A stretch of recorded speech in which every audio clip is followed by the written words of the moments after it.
Oh. I didn't think it was gonna make. I forgot. Ladies and gentlemen, boys and girls, children of all ages, this is Apex Greatness. I am your host, Russell Broderick.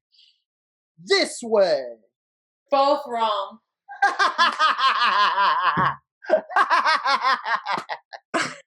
Amazing. So this way is Dario Albuquerque. Yay! Oh, that's gonna look great. Because you and I were. I know that you were positive you were going the right way, and I was like, nope, that was the wrong way last time. Switch it, and fucking, I still managed to get it wrong. No, because I did mine like that last time. Yeah, I did it this way, and it was right. You were right. Yeah, and then I was wrong because because you knew that that's fucking. Fuck you. He knew that I was gonna be wrong, so he was expecting it. He was planning it. That's like premeditated. This will be the conspiracy theory of our podcast: is whether I secretly plan to fuck up the intro every time. We never know. You'll never know whether that I stoop to that level or not. But off camera is the fairy pod mother, Lindsay Lehman. What's good, dude? I'm chilling, man. And Utah's up here chilling on top. So we're not at the All-Star break yet, but we're basically there. The break is on the 7th, right? Or the game is on the 7th. Yeah. So we are like right in the middle of the season, and we wanted to look at the best 6 teams in basketball. The top 3 in the East and the top 3 in the West. And we broke it up. And we're going to ask the question, contender or pretender? And we will decide as a group. Did we just work it out that way where it was the top 3? Or did we genuinely... So you had texted me about Brooklyn and the Lakers. Yeah. Which is going to be your teams. Yeah. So I was like, okay, that narrows it down. I like Milwaukee, and Utah I've been wanting to look at for a few weeks now because we're going to start there. So Utah Jazz, right? The main reason I wanted to do the Utah Jazz is because I feel like a team like this, contender or pretender, is a very important question to find out. Exactly. Or a very important question to answer, rather. And I looked at it all week, and going into it, I was very ready to say pretender.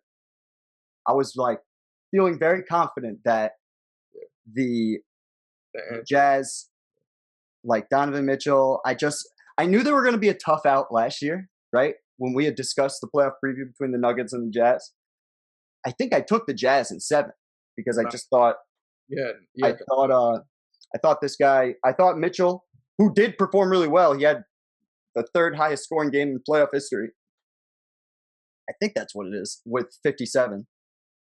And I was like, is it just more of the same, like what we're going to talk about with Milwaukee? Or is it a situation where they're doing something different than they've been doing previously? And I think they're a contender. And I'm going to explain why. So, quick question before when you say contender, are you saying for the championship? I'm saying I feel like this team will be in the Final 4 at minimum. So like they could make the conference finals. And if you make the conference finals, you do what you want once you get to that point. Like that to me is your contender. It's the Final 4. Okay, because the way I look at it is always, can you truly win a championship? I think if they get into a conference finals, depending on matchup, I think there's a situation. The only way that they get like completely destroyed is if a guy like Jokic just says, I'm going to play you outside and keep the paint open. So Gobert has to come play. Mm-hmm. But Gobert usually switches to your shittiest shooter, no matter what. Even if they're like a fucking forward, Gobert will, like, they'll just leave you open. Even if, as long as you're like under 30%, they'll take their chances. So that's what they've been doing. And basically, nobody leaves their guys, right? Nobody leaves their guys.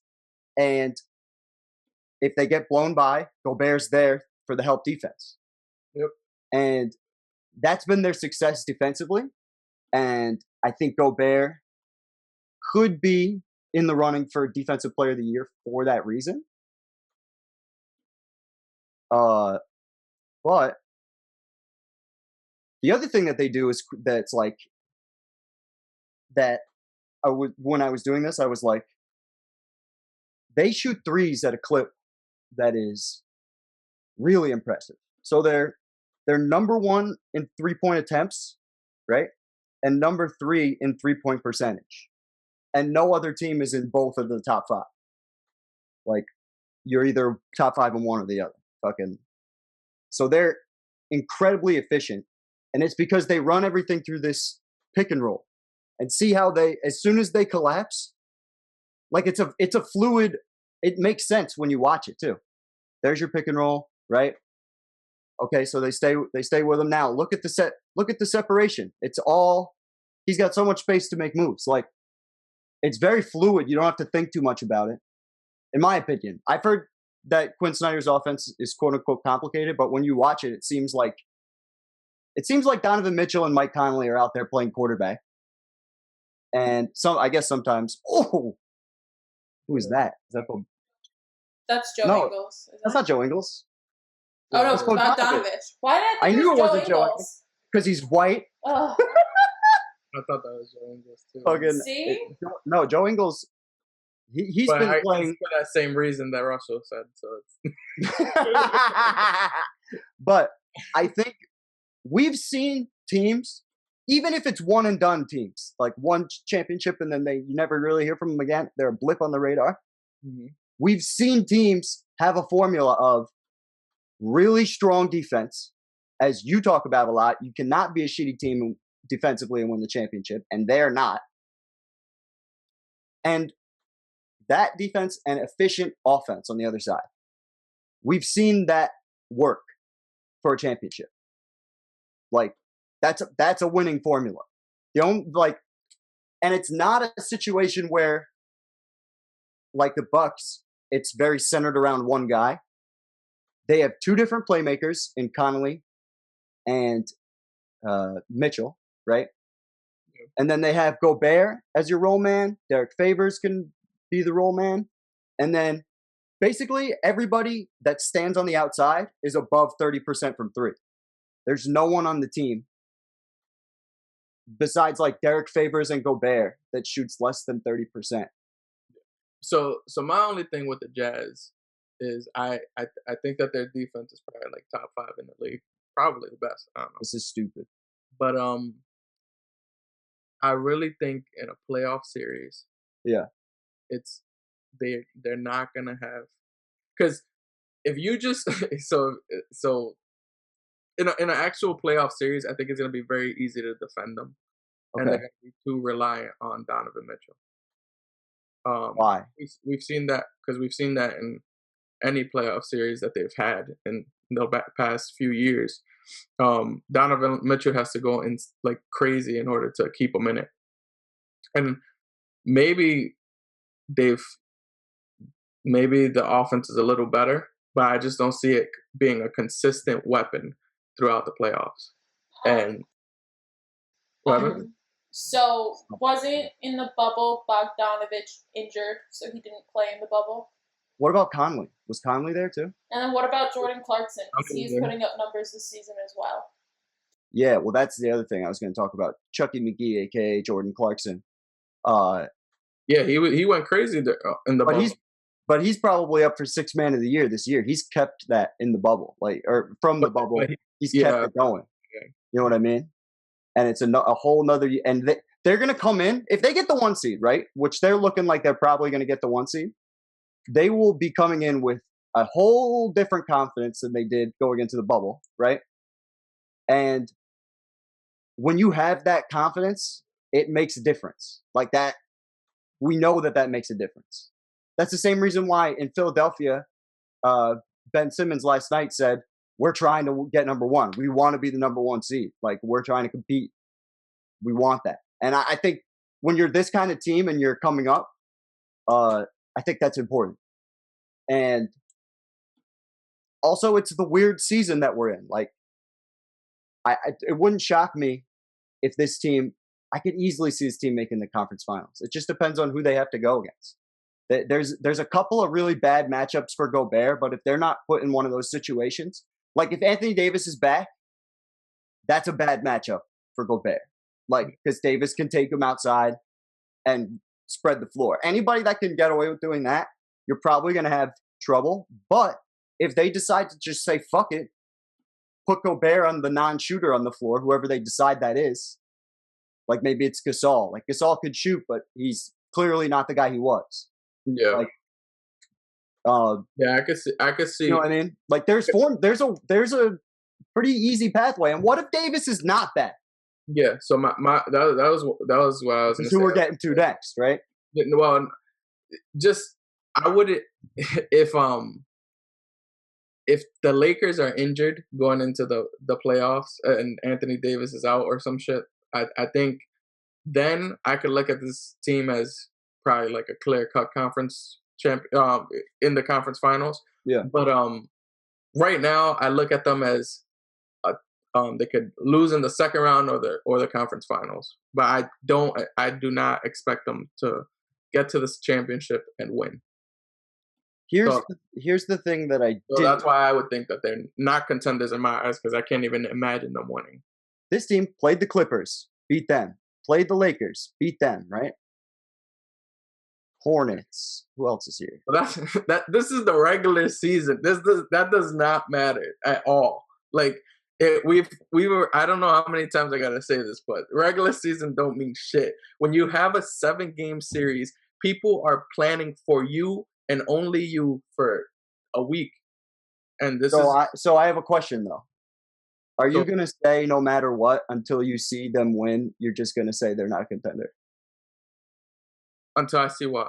Until you see the Jazz win a 7-game series. I think what they truly need is one extra player. Another. Really? I don't at all. That was the one thing I definitively. I think a playmaker. I don't think they do. You get one more playmaker that you could try. Huh? I just don't understand where you see the need for that. If anything, they need it. I don't trust Conley for shit. Yeah, that's on you. I totally disagree with that assessment. Like, great. You could have been an all-star this year. But my whole thing is, you're gonna have to have you're gonna have to have this team beat another team that's great, also great, in a 7-game series, and you're gonna need consistent offense and defense. They have the defense down pat.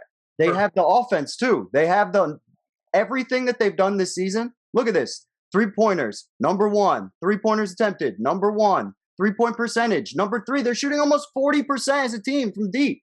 Yeah, but and look, they're also top 5 in stopping the 3-pointer. Like, they're doing what they need to do, making threes and stopping threes.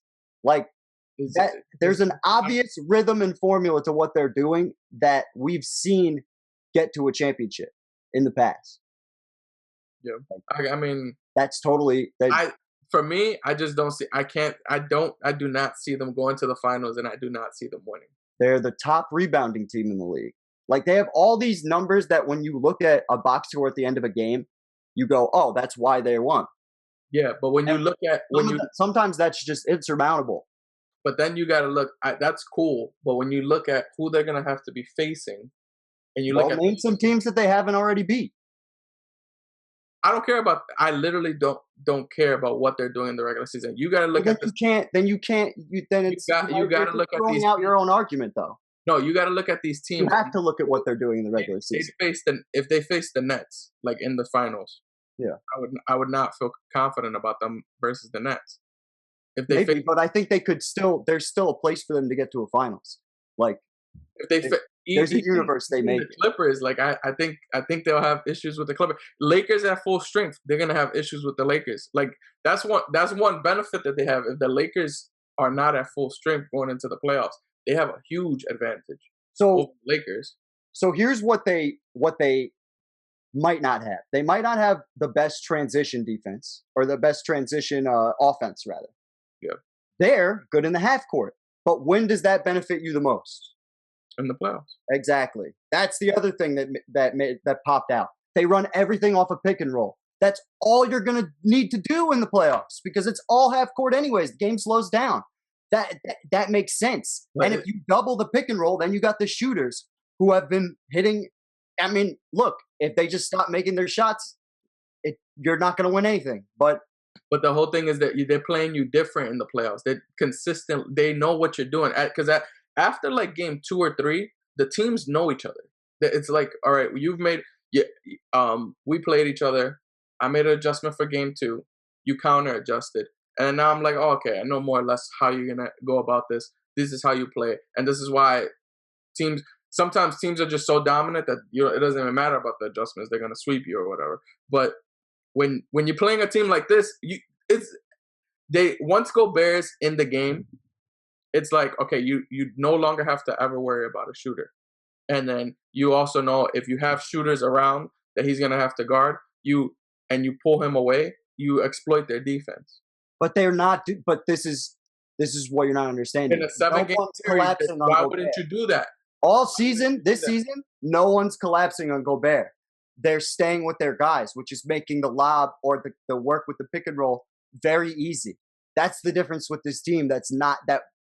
Look at this. Everyone stays, and that forces this 2-man shit to happen. Like, they're all spread. But do you think in a 7-game series that's not an easy offense to stop? It depends on if the guys can make their shots. Like, that's really what it comes down to. And you like, I'm not trusting. Which is what every playoff series comes down to. Yeah, the other guys always. It's always tell me the team that won a playoff series with a lower field goal percentage. Like, obviously, you have to make your shots. But, like, what I'm saying is their formula is very read and react, which makes it hard to stop. I definitely have seen a lot of that this year. Like, they're not – and there's a lot of fluid ball movement, too. Like, there's been a lot of things on Twitter of these guys making 5-6 passes in a row that we know wins championships. All that stuff wins. Yeah. And that's what makes – I'm telling you, Dario, I came into this thinking the same way as you. Like, what's the difference between them and Milwaukee?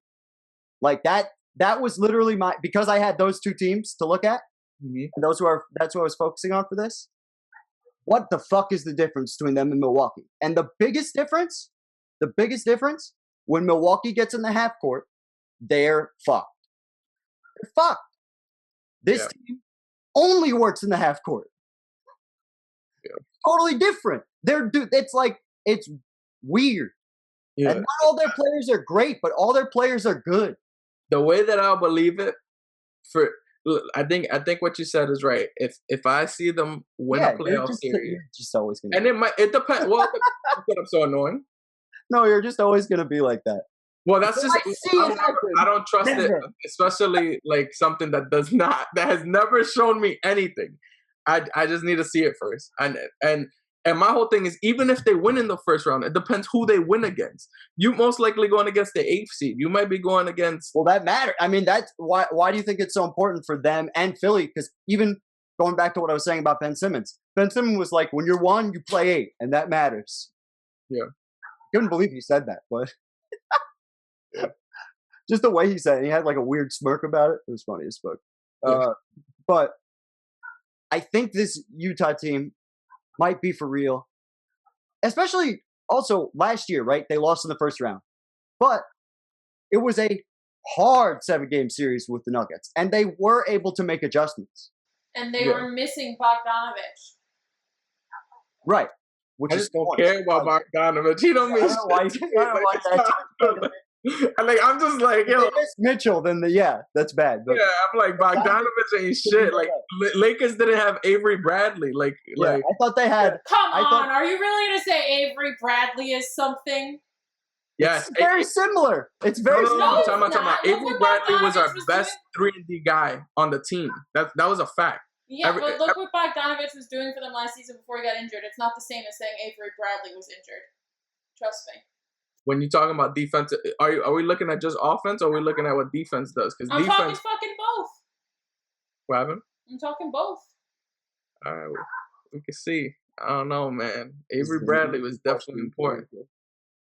Bogdanovich, 20 points a game, Okay. 4, Give 2 me a assists, nice shooting, making 3 3-pointers a game, shooting 41%.